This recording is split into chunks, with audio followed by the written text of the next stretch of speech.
Voilà ce qu'on met dans les mains des enfants. Ouais, le formatage commence dès la naissance. Faut taper fort. Et ce globe est notre ticket d'entrée dans l'asile de fous. Comme starter pack, on a aussi des fusées pour que vous rêviez de devenir astronaute. Un métier qui existe seulement au cinéma. C'est d'ailleurs pour ça que les acteurs d'Apollo 11 ont leur nom gravé sur la Walk of Fame à Hollywood. Et oui, comme le dit la chanson des Red Hot. Space may be the final frontier, but it's made in a Hollywood basement.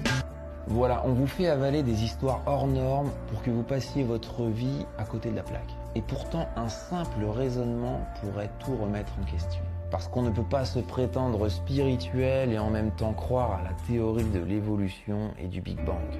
Ça ne va pas ensemble. Vous avez déjà vu un lac se courber?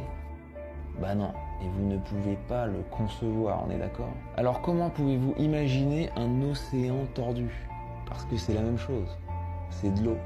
Et l'eau ne se courbe pas. Depuis cette villa, j'ai une belle vue sur l'horizon. Et comme ce mot l'indique, ça a plutôt l'air horizontal.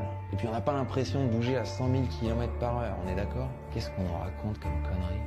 Que la Terre est une boule d'eau, courbée, et tout reste bien attaché. On trace, on tourne, comme une toupie. Mais on ne sent rien, on ne voit rien. Personne d'ailleurs n'a jamais vu la planète bouger, même pas les fameux astronautes. Donc à part des images générées par ordinateur, on n'a d'ailleurs jamais rien vu. La NASA au final n'est rien de plus qu'un groupe de graphic designers qui ont fait des blagues. Non mais sérieusement, on dirait des jeux vidéo des années 80. Vous voyez, de simples questions. Et pourtant, personne ne se les pose. Il vous suffirait même de lire la première page de la Bible. C'est marqué noir sur blanc que la Terre est plate et au centre de l'univers.